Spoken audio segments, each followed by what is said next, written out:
Assalamualaikum warahmatullahi wabarakatuh. Salam jumpa Bapak Ibu semua, khususnya Sivitas Akademika Universitas Islam Indonesia dan umat muslim di seluruh Indonesia pada umumnya.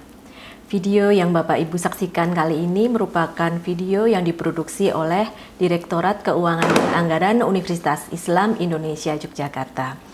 Kali ini saya akan mengangkat tema hidup bertetangga menurut ajaran Islam. Alhamdulillahirabbil alamin wa bihi nasta'inu ala umurid dunya waddin wassalatu wassalamu ala asrofil anbiya'i wal mursalin sayyidina Muhammadin wa ala alihi washabihi ajmain amma ba'du. Alhamdulillahirabbil alamin, puji syukur kami panjatkan kehadirat Allah Subhanahu wa taala yang telah memberikan kesehatan dan keselamatan kepada kita semua pada hari ini. Sholawat dan salam tak lupa kami haturkan kepada junjungan kita Nabi besar Muhammad SAW yang syafaatnya kita nantikan di hari akhir. Saudara-saudara kaum muslimin yang dirahmati Allah Subhanahu wa taala, sebagai agama yang sempurna, Islam memberikan bimbingan kepada kita semua dalam segala aspek kehidupan, termasuk kehidupan dalam bertetangga. Manusia itu merupakan makhluk sosial yang tidak dapat hidup sendiri. Harus ada interaksi antara manusia yang satu dengan yang lainnya. Maka kehadiran tetangga dalam kehidupan sehari-hari seorang muslim sangat dibutuhkan bagi kita semua. Allah berfirman yang artinya beribadahlah kepada Allah dan janganlah kamu mempersekutukannya dengan sesuatu apapun, dan berbuat baiklah kepada kedua orang tua, ibu bapak, karib kerabat, anak-anak, yatim, orang-orang miskin, tetangga yang dekat maupun tetangga yang jauh. Quran Surat An-Nisa ayat 36. Berikut ini adab-adab bertetangga dalam Islam. Salah satu contohnya nomor 1 adalah menghormati tetangga dan berperilaku baik terhadap mereka. Diriwayatkan oleh sahabat Abu Hurairah radhiyallahu anhu bahwasanya Rasulullah SAW bersabda yang artinya, barang siapa yang beriman kepada Allah dan hari akhir, maka hendaklah dia memuliakan tetangganya.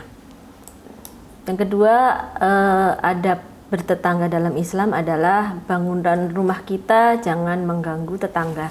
Seringkali kita melihat atau mendengar berita atau cerita bahwa terjadi perselisihan antara tetangga gitu disebabkan oleh bangunan atau rumah yang mereka dirikan mengganggu tetangganya. Misalnya sering sekali karena terlalu mepet dengan batas rumah tetangga, itu talang airnya sampai membasahi halaman atau rumah sebelahnya sehingga menimbulkan perselisihan, ataupun membangun tembok yang terlalu tinggi sehingga tetangganya kesulitan untuk mengakses jalan dan sebagainya.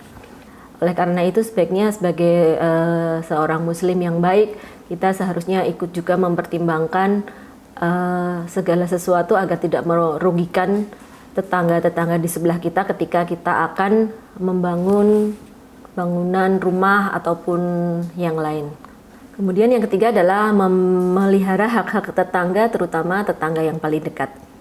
Di antara hak tetangga yang harus kita pelihara adalah menjaga harta dan kehormatan mereka dari orang jahat, baik saat mereka di rumah ataupun saat mereka bepergian.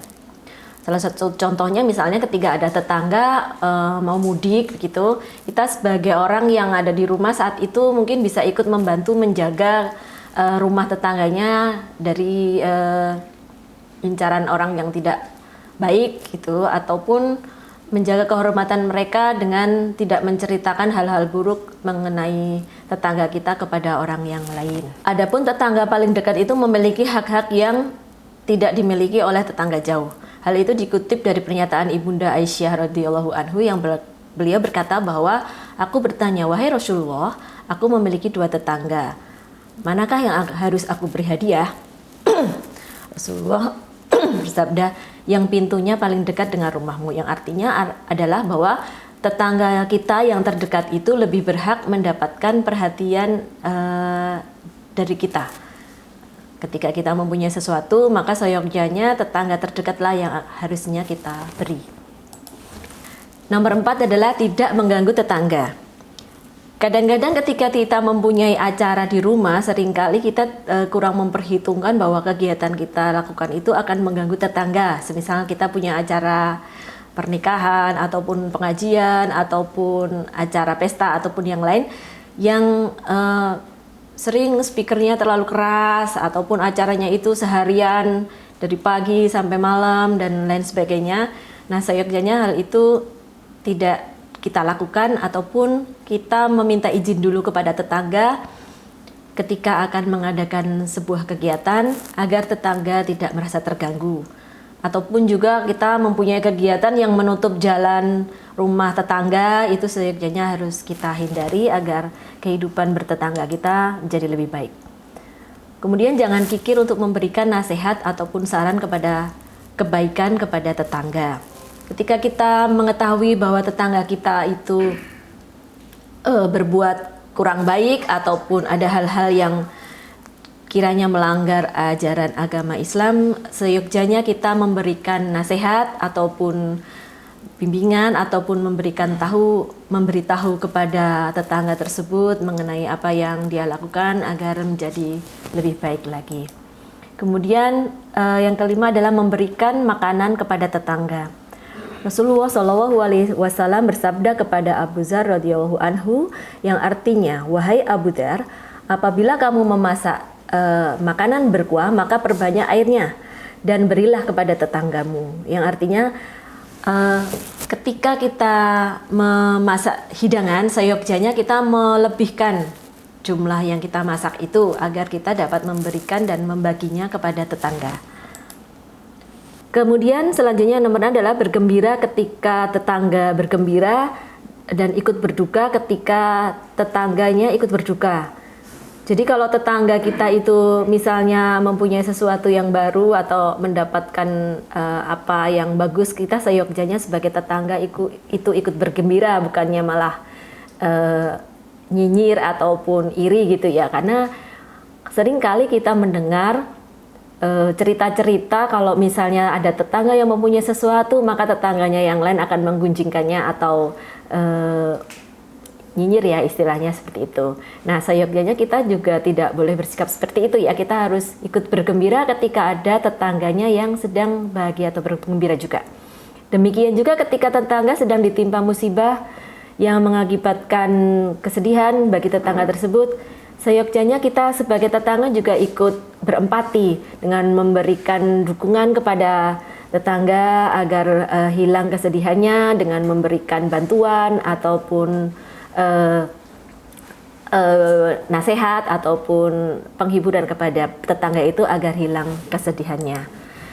Nomor 7 adalah tidak mencari-cari kesalahan tetangga. Hendaknya kita tidak mencari-cari kesalahan tetangga kita. Jangan pula bahagia apabila mereka keliru. Bahkan seharusnya kita tidak memandang kekeliruan dan kealpaan mereka itu dan menyebarkannya, menggibahkannya kemana-mana begitu kan. Sering ada yang seperti itu ya, menghibahkan tetangga, mencari-cari kesalahannya, kemudian saling bermusuhan dan sebagainya. Hendaklah kita tidak mencari-cari kesalahan dan bertetangga yang baik. Kemudian berikutnya adalah sabar atas perilaku kurang baik mereka. Rasulullah SAW bersabda yang artinya ada 3 kelompok manusia yang dicintai oleh Allah Subhanahu wa Ta'ala.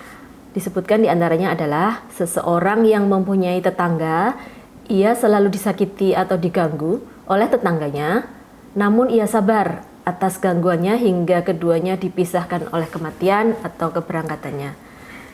Ketika kita berinteraksi antar sesama manusia, pasti ada sesuatu kekurangan atau perlakuan yang kurang baik dari sebagian mereka kepada kita, baik dengan perkataan maupun perbuatan. Maka orang yang terzolimi disunahkan menahan marah dan memaafkan orang yang menzaliminya. Termasuk ketika mungkin ada tetangga yang bersikap kurang baik kepada kita, kita seyogyanya menahan marah dan memaafkan orang yang berbuat kurang baik kepada kita demi kehidupan bertetangga kita yang baik.